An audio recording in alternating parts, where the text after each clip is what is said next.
Hey listeners, welcome to Hidden Voices. You're here with your hosts Adit and Esther. Hey, how's it going? So Hidden Voices aims to be an open space for stories to be shared and important topics to be discussed. A special thanks goes to the Westway Trust for helping to make this happen. We hope you enjoy this first episode, and if you guys want to get involved in the discussion yourselves, there's Scribers Hive, which is our new platform for sharing stories and ideas. Perfect. So we're here today to chat about media representation, stereotypes and fake news. And we've got our two lovely guests with us. First is Raheel, director of the charity Maslaha, which is tackling social issues in the Muslim community and the wider community as well. And Zain from Khidr Collective, who has been producing zines to provide creative space for young Muslims and tackling negative perception. So thank you so much for coming. You want to say hello? Yeah, say hey.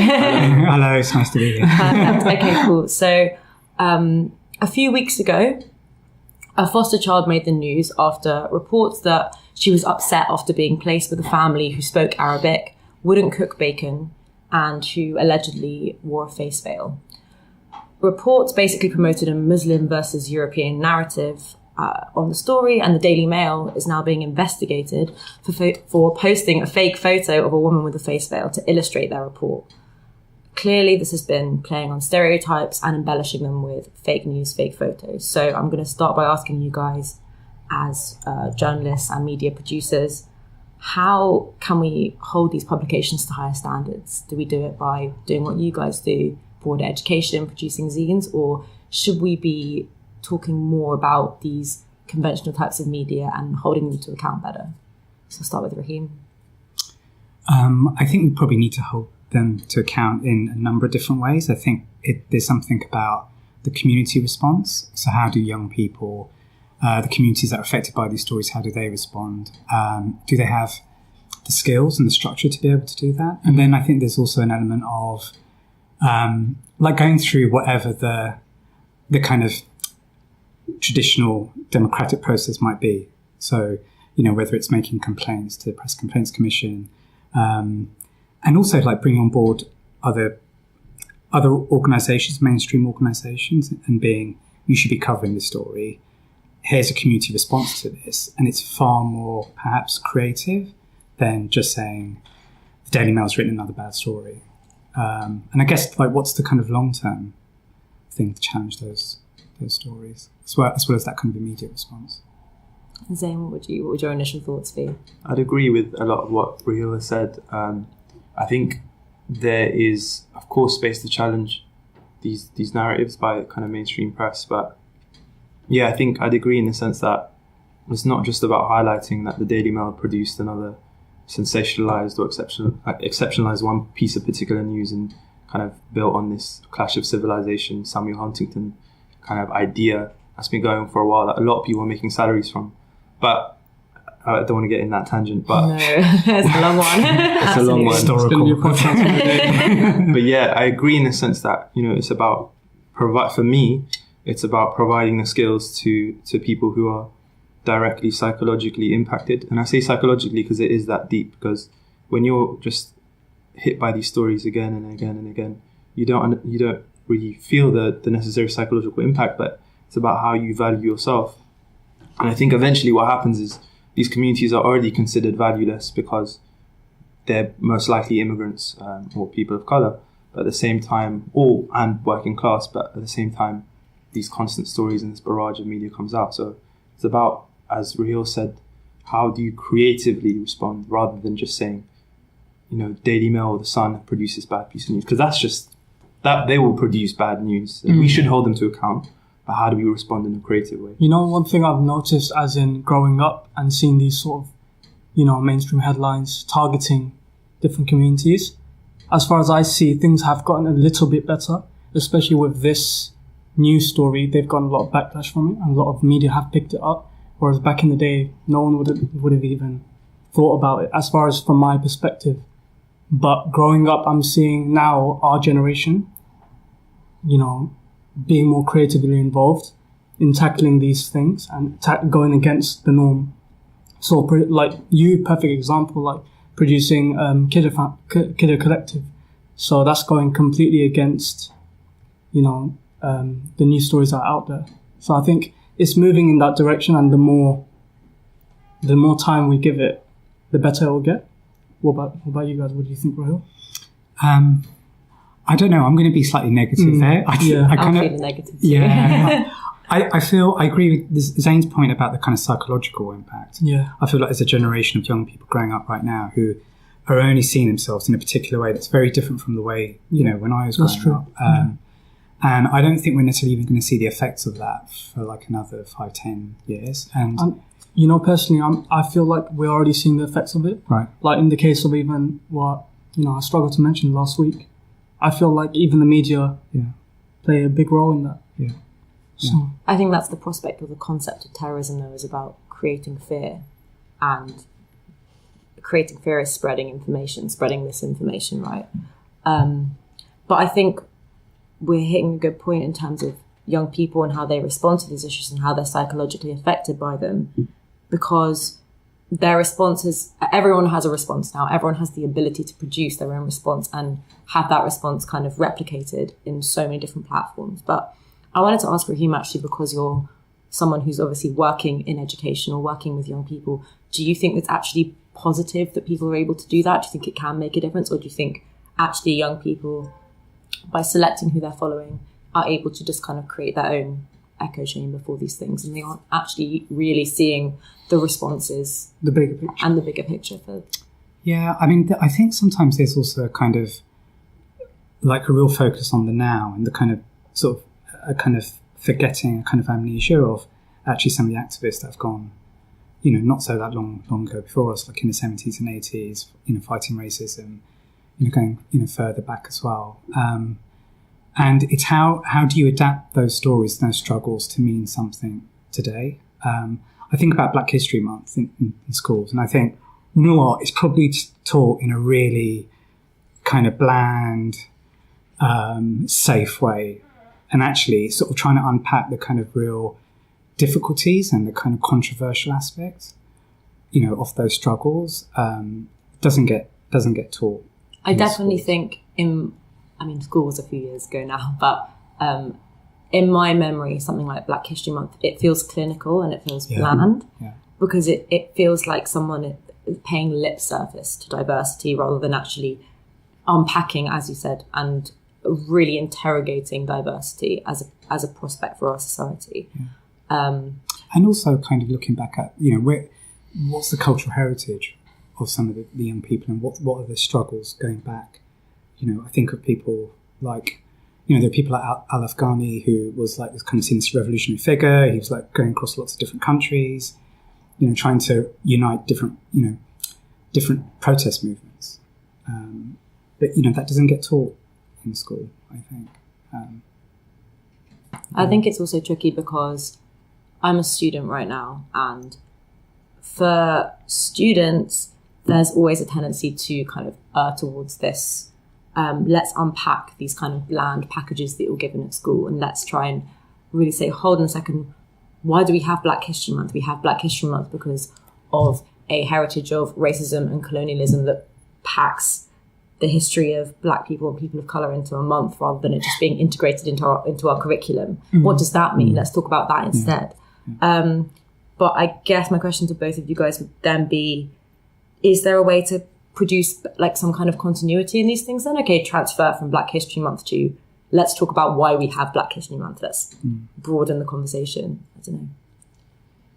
I guess, yeah. I mean, I would build on what Raheel said in terms of the archiving that needs to happen, historical archiving and things that, I guess, sorry, this doesn't exactly address what you last said. No, but go for it. things are so often disconnected, and it does relate to your point about history and unpacking things, and that's, I wouldn't say the problem of kind of things being disconnected and us as a generation not being aware of the protest movements of the 70s, 80s, and even the experiences of things that have happened, like there was a kind of history of Paki bashing, which still, people do still get violently attacked for being brown and black, but there was that history of skinheads going around doing that. But the amount of cultural erasure or lack of awareness of that in the consciousness of British societies, even amongst youth who are South Asian, Yeah, it's true.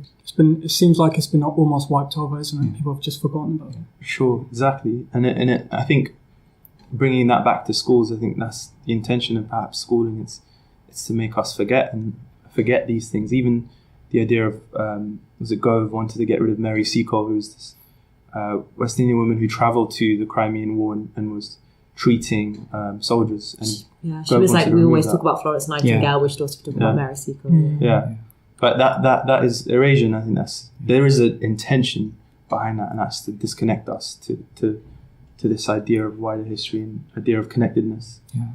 You know what, thinking about that, on the other hand, you guys can comment on this. I was thinking, how much can you actually spread into a month?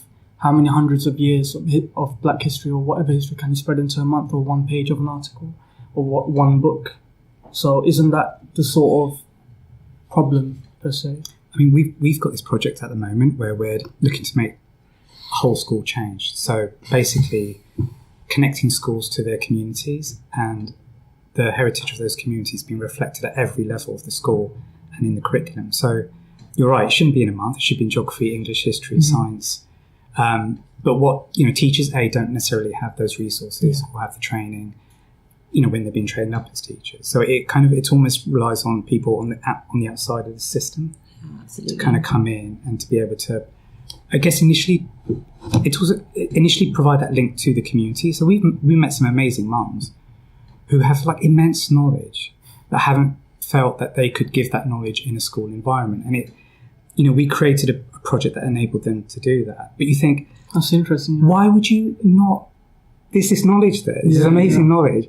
Nobody sees that because actually there's an image of like perhaps the quiet older Asian woman, and nobody's spoken to her about that. It's crazy. But I think it feeds perfectly into what we were saying about the fact that these things are on the side of bland, packaged lip service to diversity rather than just talking to actual people about their real experiences. But I'd love to know a bit more about, would you expand a little bit more on that project or how it transpired? Because it sounds really interesting. So my colleague Latif is leading on that, and we're basically adapting a Colombian model that started like over 30 years ago.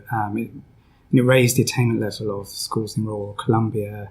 It's been picked up in a number of different countries, and we're sort of its kind of first European partner. But for us, all the schools that we've been speaking to have said, the thing that seems to unite all of them is we're not able to reach out to our communities enough, and especially with the attacks that have happened recently, teachers have been saying to us, parents have been apologising, even though it has nothing to do with them. They've noticed the effect that it has on the pupils in the school as well. And you kind of think, now more than ever, that connection of being able to bring that community knowledge into a school. So the school isn't this kind of barricade of like these walls. Like education in its most widest possible sense. So we're like really early stages of that, but like I can come back and talk about that more. No? Yeah, I'd love to hear. I'd love to hear more. For sure. So I was thinking, so one good example might be the Khidr Collective, like as in you guys comprise a bunch of different topics and perspectives into one little thing. Do you see it more of like an introduction, like maybe articles are more of like an introduction to that topic? Yeah, no, I think the logic of creating this is one aspect of what we hope to do. So the idea of cultivating voice and the idea of essentially giving people a sense that they do have something to contribute, they are valued. Yeah. So it seems quite a trite thing, but it's really important in the sense of you as a person valuing yourself, especially if everyone else, whether that be in being in school, in the school environment, being certain terminologies, racist terminologies, or bullying that's happening to you because of your identity.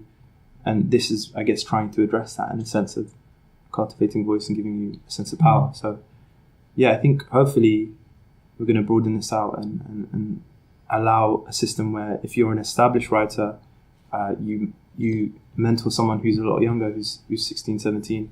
And I think a lot of people have been using the terminology safe space and describing this.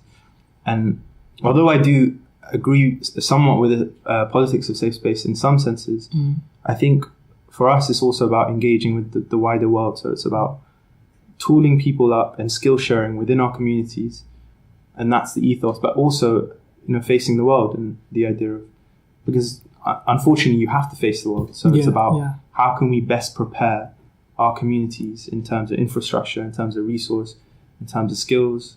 And it brings back to what Raheel said at the start about creatively responding to headlines. That's actually something we're trying to do at the moment through illustrations, through satire. So I think, it's about, safe space and cultivating ourselves, but preparing and facing the world and facing up to power as well. I don't think those two things are mutually exclusive, though. They're not contradictory. I think the prospect of a safe space, or the point of a safe space, when used by people who really need it and not by the Daily Mail trying to call out minority groups or vilify them. I think when it's used properly, the prospect of a safe space is about preparing people, giving them the opportunity to grow and like gain the strength they need to like navigate the world, like as a person who receives oppression. So I think that Khidr Collective is a really good example of that concept of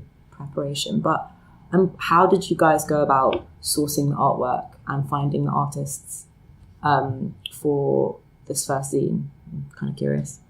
I guess, to be honest, the first issue was mostly just wider networks. So I'd been in university, but also I'd been a sessional youth worker, and I'd had different experiences organising different things outside of uni through grassroots organising, but also in university.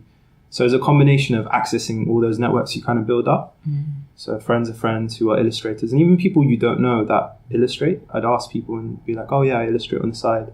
A good friend of mine who I'd grown up with didn't do an illustration in the zine, but he did an illustration of a fillet of fish and a man in like a jalabiya, which is like what a lot of Muslims wear in the outer space. And I thought that was genius, but he never told me he illustrated. With a fillet of fish. Fillet of fish.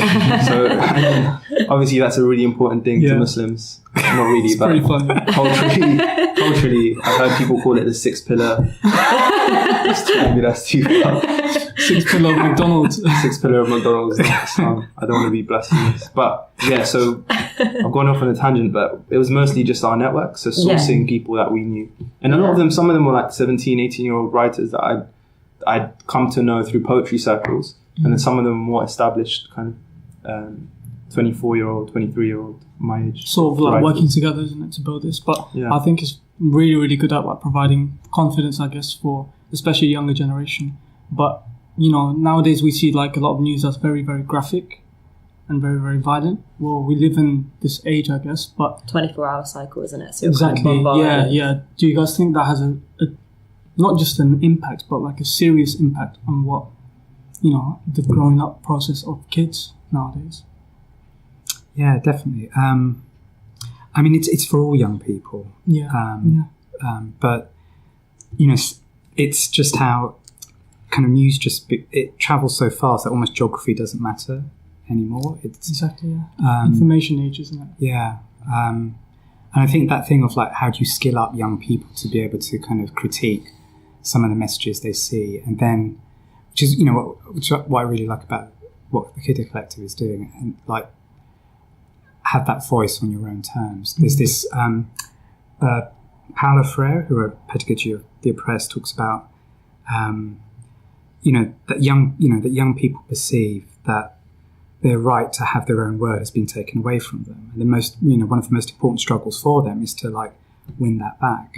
And he's writing decades ago, so that's still relevant right now. It's interesting that you would say that, given the fact that everyone actually has the opportunity now to be an author, but then I guess you could say that because of how much news there is, it's really hard to separate the good from the bad and everything in between. And so actually there's the potential for sort of messages that are meaningful to be completely undermined by the total consistent bombardment of everything. So I kind of wonder how, as I guess to both of you, as people who are producing media or talking about it or educating, how do you show that your narrative is authentic compared to other narratives, and how do you help young people to also like initiate that process for themselves and work out So if I give you an example of the work we're doing around the criminal justice system, there's a disproportionate number of Muslim men in the criminal justice system.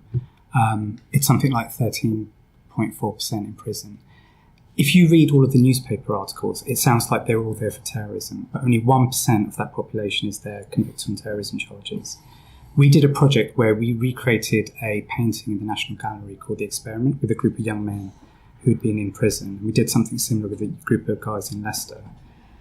So I could sit around all day saying only 1% of Muslim men are in prison on terrorism charges. There's a disproportionate number of Muslim men. It means nothing. But recreating that painting as a photograph, like just cut through all of those messages. It kind of struck on a kind of emotional, intellectual and creative level. But it was done with those young men. Like they also had that same... Give you an example of the work with users in that. I guess it's this like combination then of like authorship. Like I guess learning to be like a creative author of media is also changing how you see yourself like in that media, and also like how you understand representation and how you learn to unpick these like stereotypes and stuff that kind of get constructed like in the kind of multitude of different media outlets that we now have and receive. And yeah, it's a dynamic process for sure. Yeah. So I think that's the end of our podcast. Thank you guys. Thank you, Raheel. And thank you, Zain, for coming along. Thank you very much. And from me and Esther. Yeah, thanks so much. It's been nice. Thank you for listening. Thank you for listening, everyone. We hope you guys have a fantastic day. Hey, everyone. If you enjoyed this Hidden Voices episode 1, make sure to share it out to everyone you know on Instagram, Snapchat, Twitter and Facebook. And to get more information on Hidden Voices itself, go on to scribershive.com.